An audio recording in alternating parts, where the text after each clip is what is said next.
ಕರ್ನಾಟಕದಲ್ಲೂ ಕೂಡ ಸಂದೇಶ್ ಖಾಲಿ ಊರಿನ ಈ ದೌರ್ಜನ್ಯ ಸದ್ದು ಮಾಡಿದೆ. ಬೆಂಗಳೂರು ವಕೀಲರ ಸಂಘದ ಅಧ್ಯಕ್ಷ ವಿವೇಕ್ ಸುಬ್ಬಾರೆಡ್ಡಿ ಸಂದೇಶ್ ಖಾಲಿ ದೌರ್ಜನ್ಯವನ್ನ ಖಂಡಿಸಿ ರಾಷ್ಟ್ರಪತಿ ಆಡಳಿತಕ್ಕೆ ಆಗ್ರಹಿಸಿದ್ದಾರೆ.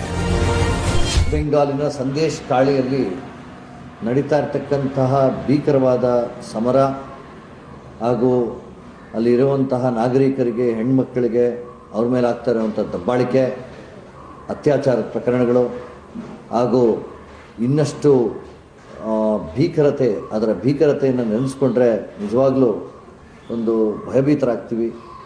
ಇಂತಹ ಘಟನೆ ವೆಸ್ಟ್ ಬೆಂಗಾಲ್ನಲ್ಲಿ ಯಥೇಚ್ಛವಾಗಿ ನಡೀತಾ ಇದೆ. ಆದರೆ ಇದೊಂದು ತಾರ್ಕಿಕವಾಗಿ ಒಂದು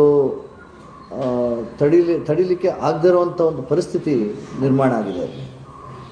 ಇಂತಹ ಒಂದು ರಾಜ್ಯದಲ್ಲಿ ಯಥೇಚ್ಛವಾಗಿ ನಡೀತಾ ಇರೋಂಥ ಇಂಥ ಪ್ರಕ್ರಿಯೆಗಳಿಗೆ ಕಡಿವಾಣ ಹಾಕಬೇಕು.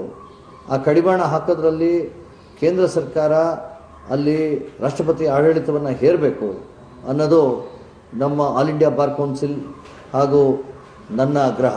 ಅವರು ಪೊಲೀಸ್ ಸ್ಟೇಷನ್ಗೆ ಹೋಗ್ತಾರೆ, ಪೊಲೀಸ್ ಸ್ಟೇಷನ್ ಕಂಪ್ಲೇಂಟು ತೊಗೊಳಲ್ಲ. ಉನ್ನತ ಮಟ್ಟದ ರಾಜಕಾರಣಿಗಳು ಇದರ ಹಿಂದೆ ಇರ್ತಾರೆ.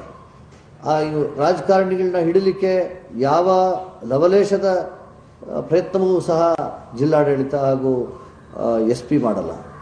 ಇಂತಹ ಪರಿಸ್ಥಿತಿಗಳನ್ನು ನಾವು ನೋಡಿದ್ರೆ ಭಾರತದಲ್ಲಿ ಭಾರತೀಯರಿಗೆ ಇರೋದಕ್ಕೆ ಒಂದು ಭಯದ ವಾತಾವರಣ ಸೃಷ್ಟಿಯಾಗಿದೆ.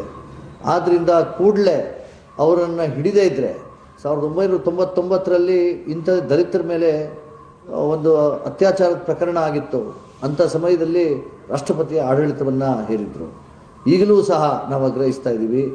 ಸಂದೇಶ್ ಖಾಳಿಯಲ್ಲಿ ನಡೆದಂತಹ ಪರಿಸ್ಥಿತಿ ಇದು ಇಡೀ ವೆಸ್ಟ್ ಬೆಂಗಾಲ್ನಲ್ಲಿ ವ್ಯಾಪಕವಾಗಿ ಹಬ್ಬೋ ಒಂದು ಪರಿಸ್ಥಿತಿ ಇದೆ.